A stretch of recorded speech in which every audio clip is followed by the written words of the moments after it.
Hi guys, sorry I'm not there today. I'm home with my son.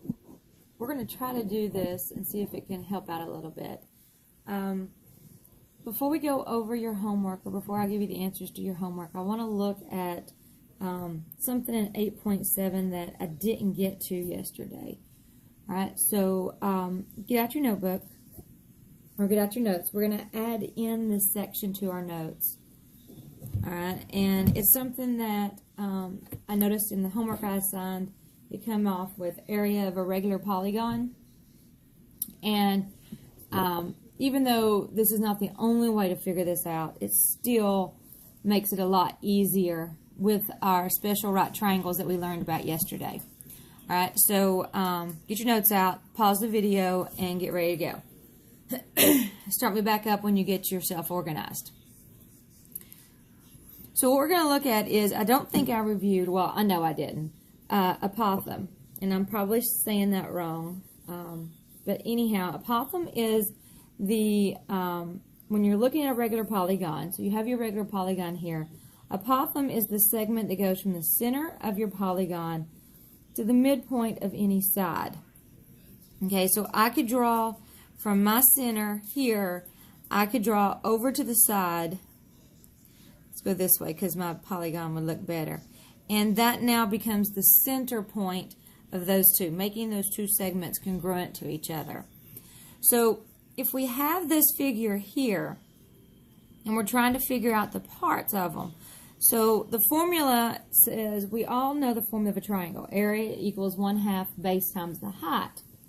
But let's say we're working on this and we're trying to find, we don't have the height. Alright? So in a regular polygon, this is not the height of the figure. This is called your apothem. But it's the same concept, so it should help you out. So if we're looking at this and we have this information, and we know that one of the segments is 10, our apothem is the point from the center that goes straight down to the side, or to the segment side, and it cuts it in half. So these two are congruent. So if this entire amount is 10 units, that means this one here is 5. Alright? And we know some things because we learned about our special right triangles yesterday, that if this side is 5, if we're looking at, here's our 60, so if we go straight across to this apothem, do we remember the rule for what is across from a 60-degree angle? And this is where it's important that you remember your rules. What's across from a 60-degree angle? I'll pause here so you all can think for a second. Alright, so you should have it. So you're across from your 60-degree angle, if you remember yesterday in our right triangles. Okay, and just like my dot cam, I'm going to have a problem with my phone. I think it's a me problem, not a technology problem. Alright, so we have our right triangle. And if this is our 60 and this is our 30, remember from our 30, 60, 90 triangles, if we're looking at those as a quick review, across from our 30, remember, is x. Across from our 90 is our 2x. And across from our 60 is our x square roots of 3. Okay, so those are our parts. So for this one, if this is 5, this is across from our 60-degree angle. So this is going to be 5 square roots of 3. It's going to be that apothem length. Okay? Now, let's talk about across from our 90-degree angle. If we go straight across from our 90 is 2x. Well, if this is 5, this is 2x, so that makes this 10. All right, does everybody see what I did there? Now, to find the area of this figure, if we're looking at it, we know that this is 10. So we have 1, 2, 3, 4, 5, 6 sides. So the perimeter, we all know we add up our sides for our perimeter. Our perimeter here is going to be 60. We just found our apothem to be 5 square roots of 3. We didn't need to know the segment length, but I went ahead and figured it out just because, why not? And then following our formula for this area. So area equals area equals 1/2 our apothem times our perimeter. Well, I'm going to put our perimeter right here because that's easier math to do, times our apothem, which is 5 square roots of 3. All right, are we all with me? Okay, so let's do our calculations. Area equals 1/2 of 60, which is 30, times 5 square roots of 3. Area is going to equal 30 times 5 is 150.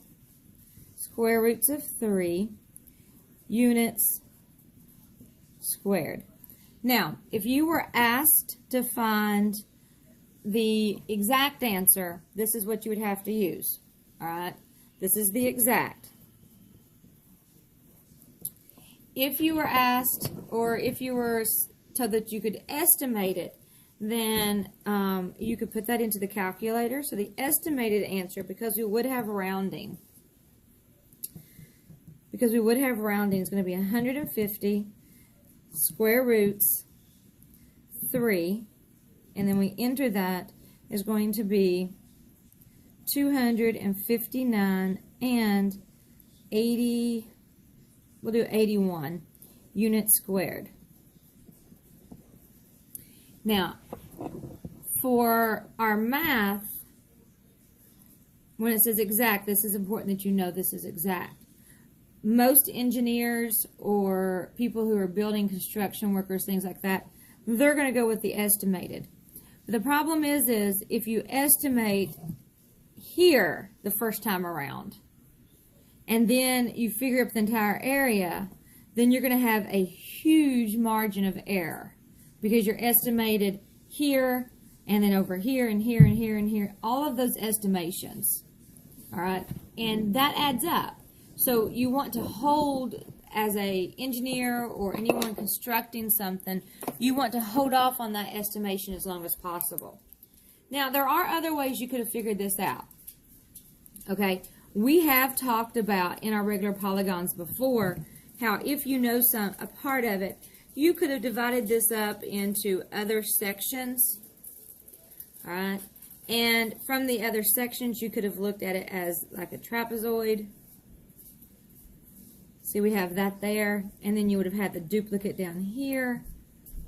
Okay, so there are other things that you could have done. Make it a little bit darker so you can see. Oh, sorry. I got it. I got it, baby. Thank you. It's balanced. Thank you. All right. Sorry, guys. Camera fell over, and it was worried that you all couldn't see it, and that it was going to fall off. So there's other ways you could have gone about solving this problem without needing this information, but this is definitely an easier way.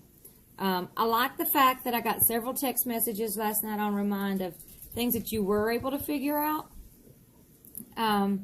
which really helped. And I was glad that you were able to think outside the box from what we normally do. That's one thing that you've got to be able to do is you may not know something exactly, but what do you know and how can you apply it? Okay? All right, guys, thanks. This should be able to help you with any of the problems that you couldn't do before. So take a moment, correct your work from yesterday, and then add it up on the It's Learning homework link. And it's labeled as homework. And I think, if I'm thinking it correctly, because I don't have it in front of me, it's listed as yesterday's date, which is this 26th. All right, so post it up. My last class period, you've already posted yours. Go back through, see if there's any corrections, and post yours up as well. Okay? Thank you.